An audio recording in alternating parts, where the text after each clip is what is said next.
ನಿಮ್ಮ ಹಳೆಯ ಚಿನ್ನದ ಒಡವೆನ ಅಧಿಕ ಬೆಲೆಗೆ ಮಾರಬೇಕೆ? ಆಟಿಕಾಗೆ ಕಾಲ್ ಮಾಡಿ 8880 ಅಟ್ಟಿಕಾ ಗೋಲ್ಡ್ ಕಂಪನಿ. ಕಾವೇರಿ ವಿಚಾರದಲ್ಲಿ ಕರ್ನಾಟಕಕ್ಕೆ ಬಿಗ್ ರಿಲೀಫ್ ಸಿಕ್ಕಿದೆ. ತಮಿಳುನಾಡಿಗೆ ಸದ್ಯಕ್ಕೆ ಕಾವೇರಿ ನೀರನ್ನ ಬಿಡುವಂತಿಲ್ಲ, ಯಥಾಸ್ಥಿತಿಯನ್ನ ಕಾಯ್ದುಕೊಳ್ಳೋದಕ್ಕೆ ಸಿಡಬ್ಲ್ಯೂಆರ್ಸಿ ಸಭೆಯಲ್ಲಿ ಸೂಚನೆಯನ್ನ ಕೊಡಲಾಗಿದೆ.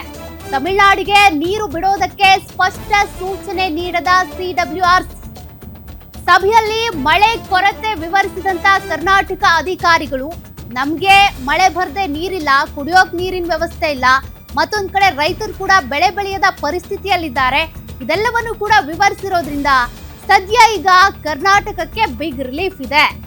ತಕ್ಷಣ ನೀರು ಬಿಡುವಂತೆ ಬೇಡಿಕೆ ಇಟ್ಟಿರುವಂತ ತಮಿಳುನಾಡು ವಾದ ಪ್ರತಿವಾದ ಆಲಿಸಿದ ನಂತರ ಇನ್ನೂ ಸ್ಪಷ್ಟ ಸೂಚನೆ ನೀಡಿಲ್ಲ.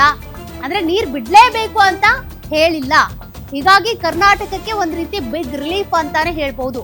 ಕಾರಣ ನಮ್ಮ ರೈತರು ಗೋಳಾಡ್ತಾ ಇದ್ರು, ನೀವು ತಮಿಳ್ನಾಡಿಗೆ ನೀರ್ ಬಿಡ್ತಾ ಇದ್ದೀರಿ, ನಮ್ಗೆ ಇಲ್ಲಿ ನೀರಿಲ್ಲ, ಬೆಳೆ ಬೆಳಿಬೇಡಿ ಅಂತೀರಿ, ಮಳೆ ಬರೋವರೆಗೂ ಬೆಳೆ ಬಿತ್ತನೆ ಮಾಡಬೇಡಿ ಅಂತೀರಿ, ನಮ್ ಸಮಸ್ಯೆ ಯಾರು ಕೇಳ್ತಾರೆ ಅಂತ ಪ್ರತಿದಿನ ಆಕ್ರೋಶ ವ್ಯಕ್ತಪಡಿಸ್ತಾ ಇದ್ರು. ಸದ್ಯಕ್ಕೀಗ ಸಿಡಬ್ಲ್ಯೂಆರ್ಸಿ ಈ ಒಂದು ವಿಚಾರದಲ್ಲಿ ಕಾವೇರಿ ನೀರನ್ನ ತಮಿಳ್ನಾಡಿಗೆ ಬಿಡ್ಬೇಕಾ ಬಿಡಬಾರ್ದ ಆ ವಿಚಾರದಲ್ಲಿ ತಮಿಳ್ನಾಡಿಗೆ ನೀರ್ ಬಿಡ್ಲೇಬೇಕು ಅಂತ ಏನ್ ಹೇಳಿಲ್ಲ.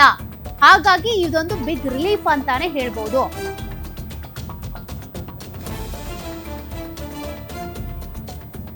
ಕಾವೇರಿ ವಿಚಾರಕ್ಕೆ ಸಂಬಂಧಪಟ್ಟಂತೆ ಪ್ರತಿ ವರ್ಷನೂ ಕೂಡ ಈ ಕಿರಿಕ್ ಖ್ಯಾತೆ ಇದ್ದಿದೆ. ಫ್ಲಡ್ ಆದಂತ ಸಂದರ್ಭದಲ್ಲಿ ತಮಿಳ್ನಾಡು ಏನೂ ಕೇಳಲ್ಲ, ಅದೇ ನೀರಿನ ಕೊರತೆ ಇದ್ದಾಗಲ ಪ್ರತಿ ಬಾರಿ ಕೂಡ ಕೇಳುತ್ತೆ, ನಮ್ಗೆ ನೀರ್ ಬಿಡ್ತಾ ಇಲ್ಲ, ಸುಪ್ರೀಂ ಕೋರ್ಟ್ ಆದೇಶದಂತೆ ನೀರನ್ನ ಈ ಕಡೆಗೆ ಹರಿಸ್ತಾ ಇಲ್ಲ ಅಂತ. ಈ ಬಾರಿನೂ ಕೂಡ ಅದೇ ರೀತಿ ಖ್ಯಾತೆ ತೆಗೆದಿದ್ರು. ಆದ್ರೀಗ ಸಿಡಬ್ಲ್ಯೂಆರ್ಸಿ ಒಂದು ಖಡಕ್ ಸೂಚನೆ, ಒಂದು ನೀರ್ ಬಿಡ್ಬೇಕು ಅಂತಾರೆ, ಇಲ್ಲ ಬಿಡಬಾರ್ದು ಅಂತಾರೆ, ಬಟ್ ಇಲ್ಲಿ ಬಿಡ್ಲೇಬೇಕು ಅಂತ ಹೇಳಿಲ್ಲ. ಹಾಗಾಗಿ ರಿಲೀಫ್.